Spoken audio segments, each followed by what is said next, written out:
The wind screamed through the dead streets of Vetra 9. It was a cold world, broken after the Great Human War. The sky burned with a red glow and the air smelled of rust. No laughter, no music, no life remained. Only the sound of metal roofs shaking in the storm. In the middle of this silence, a small voice whispered, "Please, food, someone." The voice belonged to a little alien girl named Nira. Her tiny hands trembled as she clutched a piece of metal. Her skin was pale blue, her eyes glowing faintly in the dark. She had not eaten in days. Her village was gone, her people scattered. The humans had left years ago, but their war had poisoned the planet. Nira fell to her knees, her breath weak.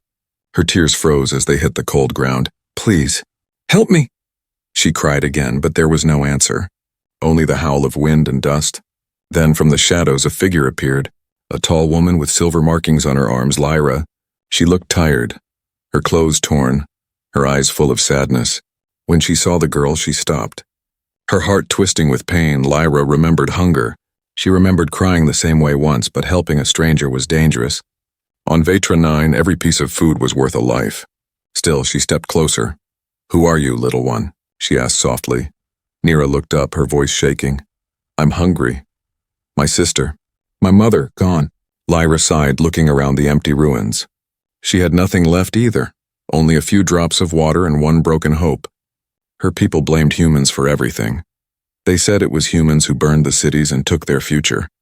And they were right, but when Lyra looked at the little girl, she couldn't walk away. "Come," Lyra said, taking Nira's hand. "I'll find you food." She led her through narrow alleys filled with dust and shadows. Every corner whispered danger.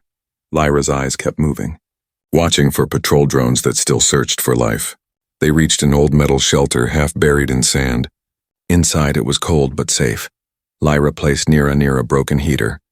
The girl shivered, whispering, "Thank you." Lyra smiled weakly. "Don't thank me yet, little one. I have to find something for you to eat." As Lyra stepped out into the storm again, she looked toward the east. There stood the ruins of the old human trading post. She hated that place. It was built by humans to control her people. But if food still existed anywhere, it would be there. She took a deep breath and walked into the red mist. The trading post was silent. Broken walls, crushed vehicles, and burned signs lay scattered across the sand. Lyra moved carefully through the wreckage. Her hands brushed against metal boxes and shattered glass. Then she saw something, an old human crate. Sealed tight, she broke it open with a piece of pipe. Inside were silver packets labeled human rations. She stared at them, unsure it could be poison, or maybe salvation. Before she could decide, a sharp voice came from behind her. "Don't move." She froze. A bright light hit her face. Standing there was a human soldier, armor dusty, weapon in hand. Lyra's heart stopped. A human, here? After all these years? The man looked tired, not cruel. He lowered his weapon slowly. "You don't have to be afraid," he said. Lyra glared at him, her voice hard. "Why are you here, human?" The soldier hesitated. "I could ask you the same." He saw the ration packs and nodded. "Take them." "You need them more than I do." Lyra didn't believe him. "Why would a human help me?" she asked. He gave a sad smile. "Because once, someone helped me too." She grabbed the food and backed away slowly. Her mind screamed not to trust him, but her heart whispered something different. When she returned to the shelter, Nira was asleep, her small body shivering under a blanket of dust. Lyra tore open a ration pack and tried to feed her. The girl could barely swallow. Lyra's eyes filled with tears. "Please, don't die," she whispered. Outside, thunder rolled across the sky, but it wasn't thunder. It was the sound of engines far above, hidden in the clouds. A human ship entered the orbit of Vetra 9. Lyra didn't know it yet. But her small act of kindness had started something far greater, something that would change two worlds forever. And as Nira slept in the dark shelter, a faint voice echoed through the storm. "Life detected. Unknown species. Activating scan." The hunt had begun, and Vetra 9 would never sleep again. The next morning, the sun rose weakly over Vetra 9. Its light was pale and cold, struggling to break through the dusty sky. Lyra sat near the heater, watching the little alien girl breathe. Nira's skin looked even paler now, and her lips were dry and cracked. She needed real food, not dry rations. Lyra's heart raced. knowing that if she didn't find something soon, the child would die. She took one last look at Nira, pulled her hood over her head and stepped outside. The wind blew harder than before, carrying red sand across the ruins. The smell of metal and burned oil filled the air. Every step she took echoed through the empty streets. Lyra remembered the human soldier from last night. His words haunted her. Take them. You need them more than I do. Why had he helped her? No human had ever shown mercy since the war. They were enemies, destroyers, invaders, monsters, and yet his eyes had looked sad. She pushed the thought away and entered the deeper part of the ruins. There were still old supply rooms hidden beneath the trading post. If she could find more rations or even old medicine, she could save Nira. She climbed down a broken staircase, the air thick with dust. The corridor was dark and silent. Lyra's steps echoed softly as she moved forward, her hands shaking. Suddenly a light flashed from the corner. She froze, her breath caught. A voice came again, calm and steady. Don't be afraid. It was him, the same human soldier. He stood under a broken light, his helmet off this time, revealing tired brown eyes. Lyra stepped back quickly, her claws ready. I told you to stay away, she hissed. I'm not your enemy, he said softly. My name is Eli. I'm just trying to survive too. Lyra didn't answer, her eyes full of hate and fear. Eli raised his hand slowly, showing he wasn't armed. You helped that child, didn't you? He asked. Lyra's heart skipped. How do you know? I saw her last night when you carried her through the street, he said. I thought about leaving, but I couldn't. Lyra's voice turned cold. Humans never help without reason. What do you want? Eli sighed. There's an old base north of here. If we reach it, we can find food, medicine, maybe even power cells to warm her up. Lyra shook her head. No human base. Never again. Eli's tone changed, quiet but firm. Then she'll die. Those words hit like a knife. Lyra's anger melted into helplessness. She looked at the ground, then back at him. How can I trust you? Eli looked down too. You can't, not yet, he said. But I can prove I'm not like the others. He reached into his pack and pulled out a small blue vial. Glowing faintly. Human nutrient serum, he explained. It can keep her alive for a while. Lyra's eyes widened.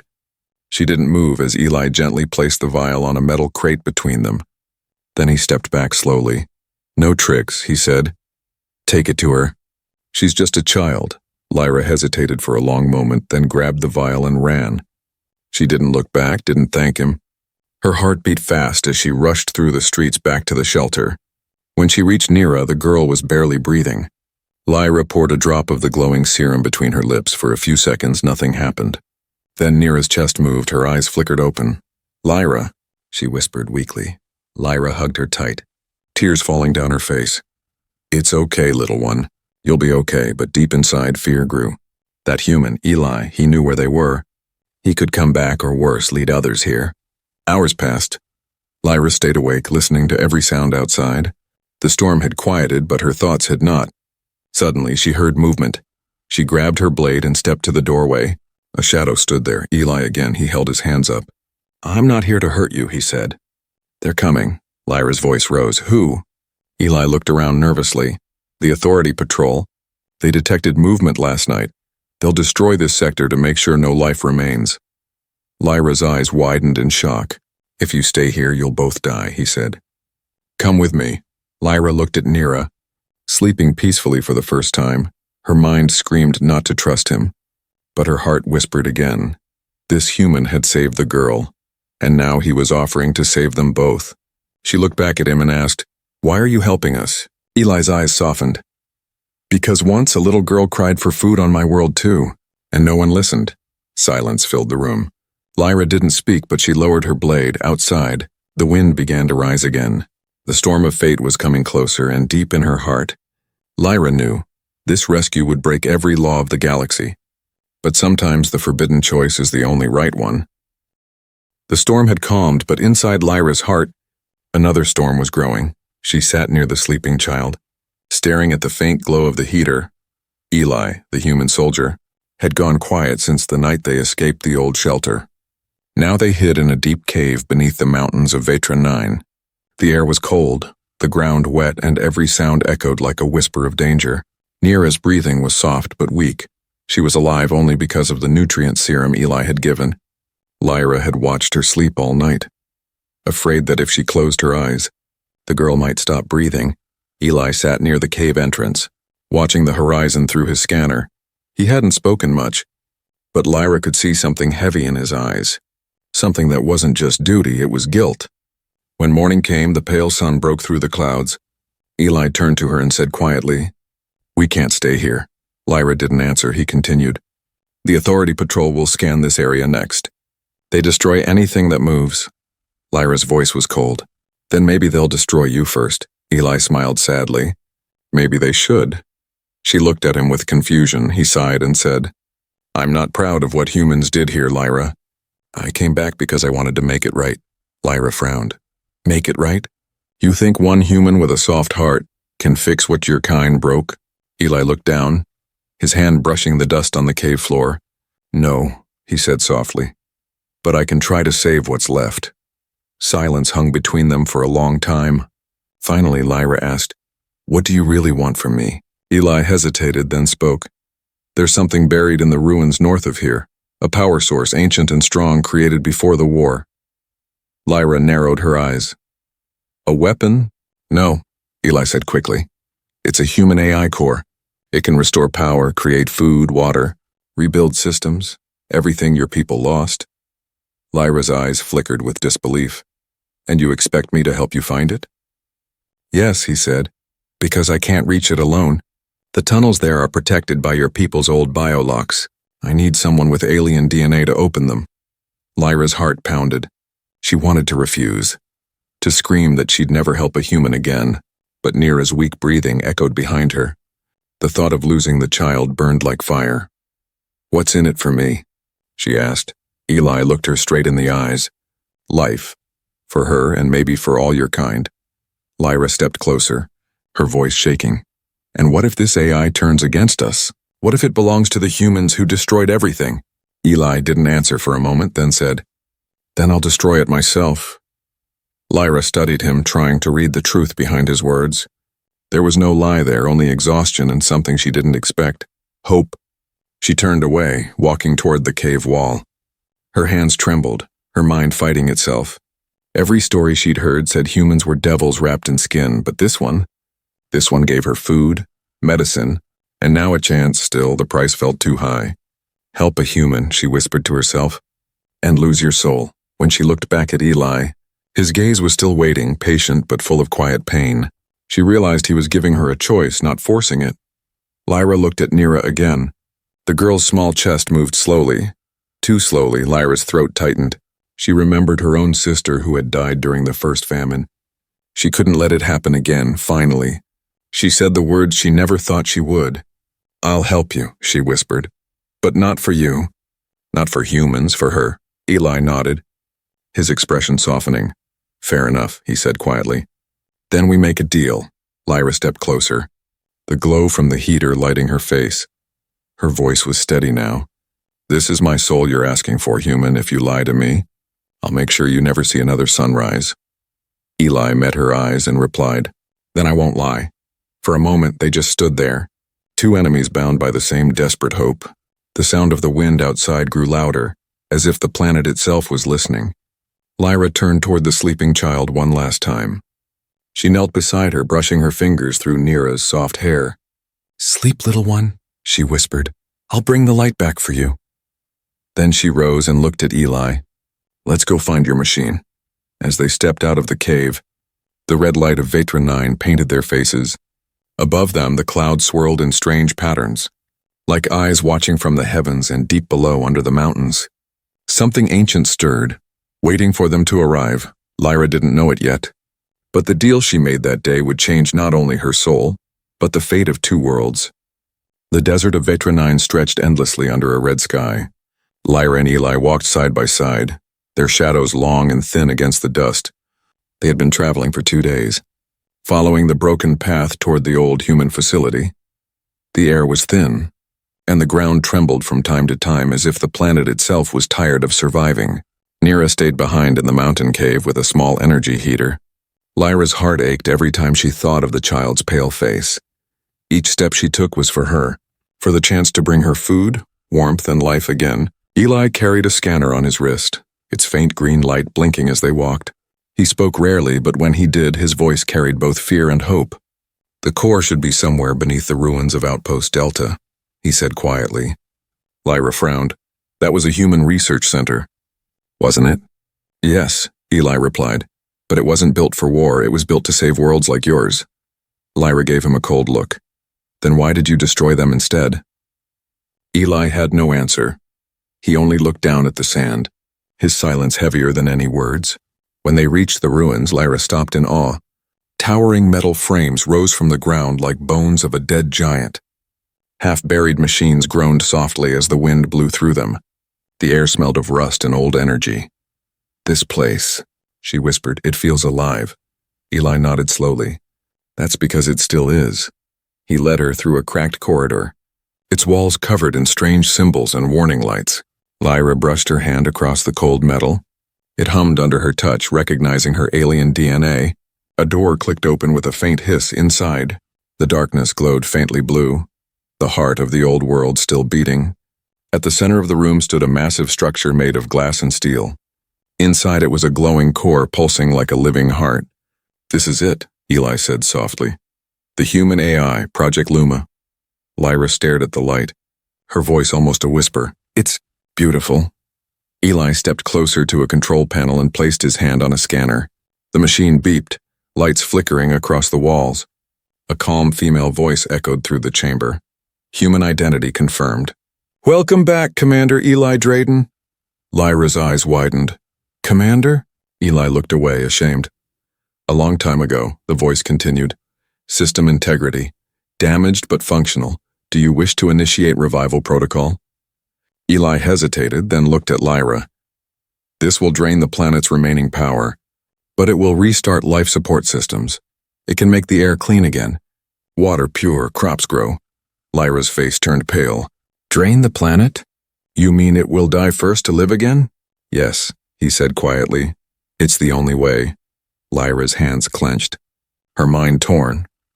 If she refused, Nira would die within days if she agreed. Vetra 9 might burn for years before it healed. Her voice trembled. There has to be another way. Eli shook his head. If there was, I would have taken it. The AI spoke again, its voice calm but cold. Warning, activation will consume 87% of planetary core energy. Biological extinction likely. Lyra stepped back, panic rising. You lied to me, she whispered. Eli's face twisted with guilt. I didn't lie. I hoped we'd find another option before this. Lyra's anger flared. You humans always hope after destroying everything. Her voice echoed through the metallic hall like a scream from the past. But then behind her anger came a soft sound. Nira's laughter in her memory. The way the child smiled when she promised her food. Lyra's eyes filled with tears. She turned toward the glowing core and whispered, If this is the price, then I'll pay it.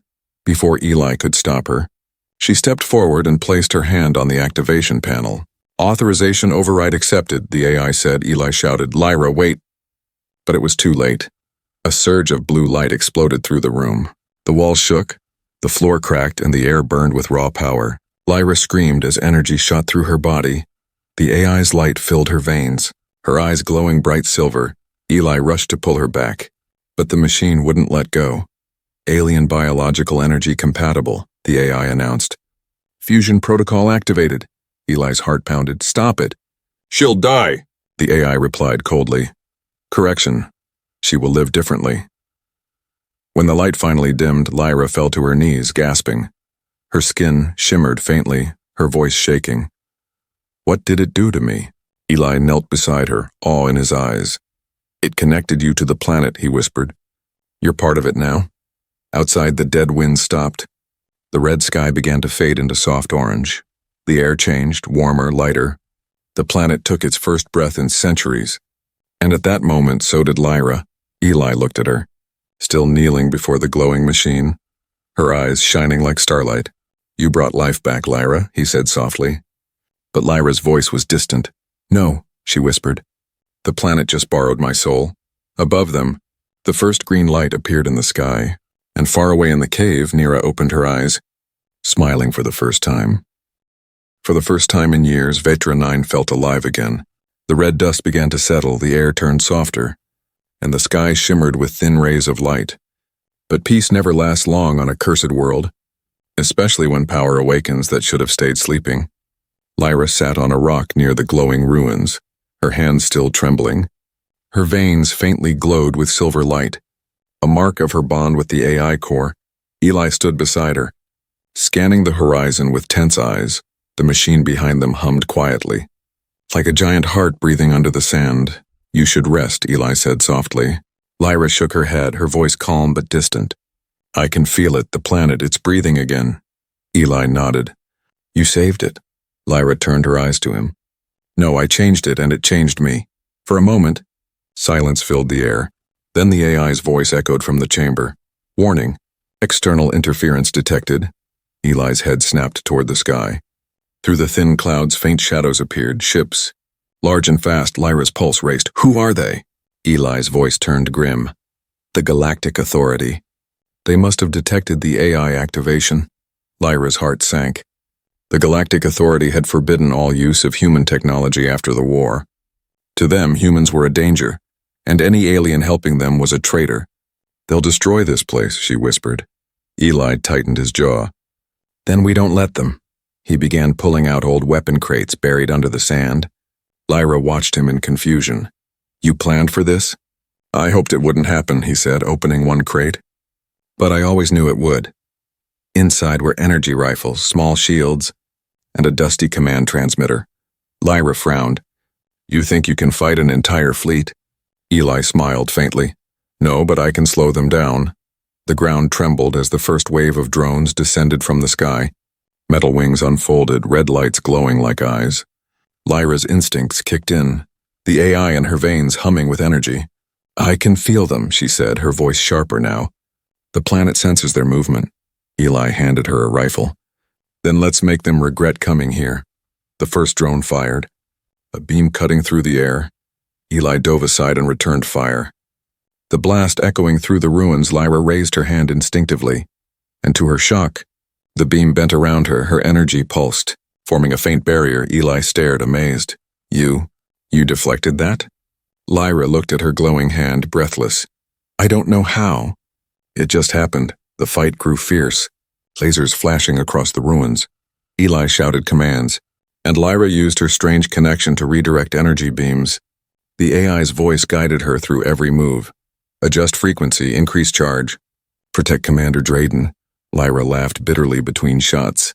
"It calls you Commander, but it listens to me." Eli smiled through the chaos. "Maybe that's how it should be, one by one." The drones fell, their remains burning in the sand. But the victory was short-lived. The sky split open as the main cruiser descended. Its engines roared like thunder.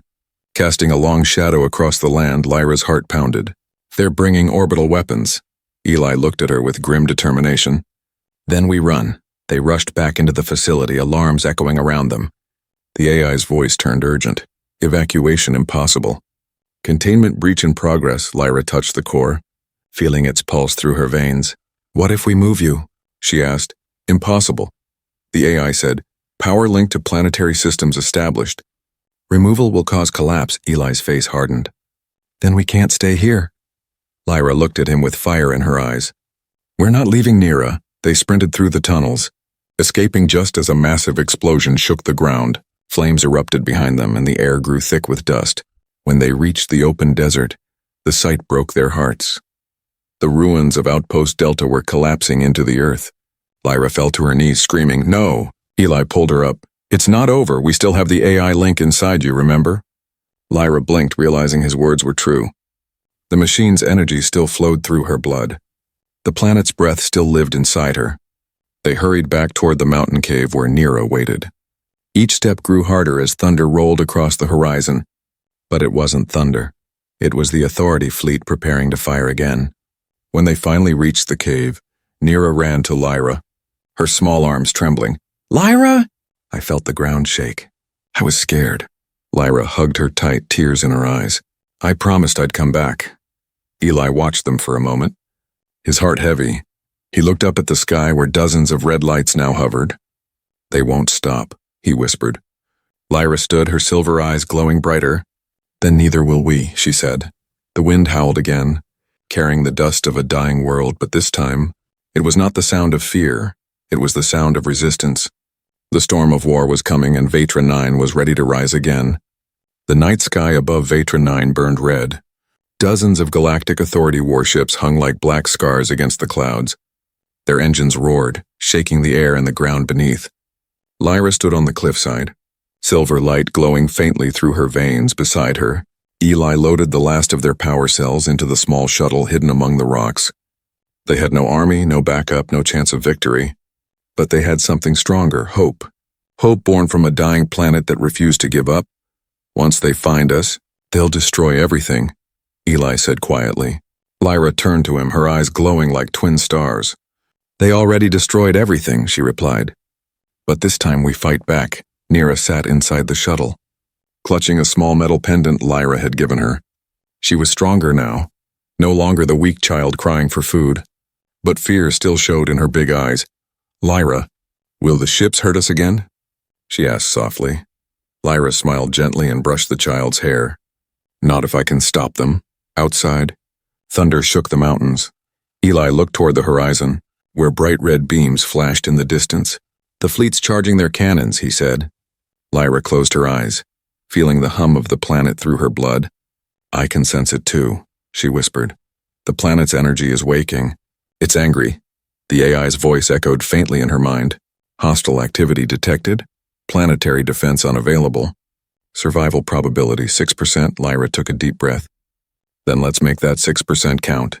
Eli moved closer, checking his weapon one last time. I'll distract them while you and Nira escape, he said. Lyra spun toward him, furious. No, you won't.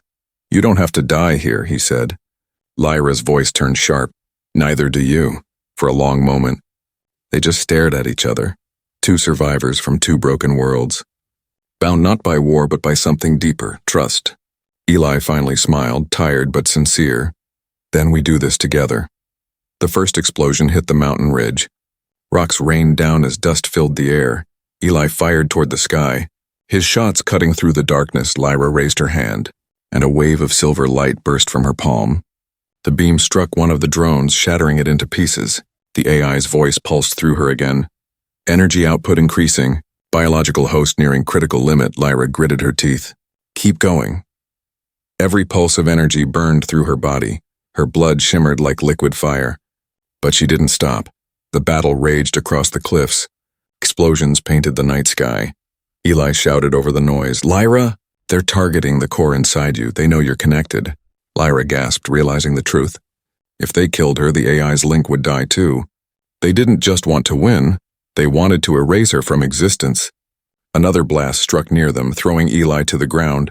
He groaned, clutching his side, blood dark against his uniform.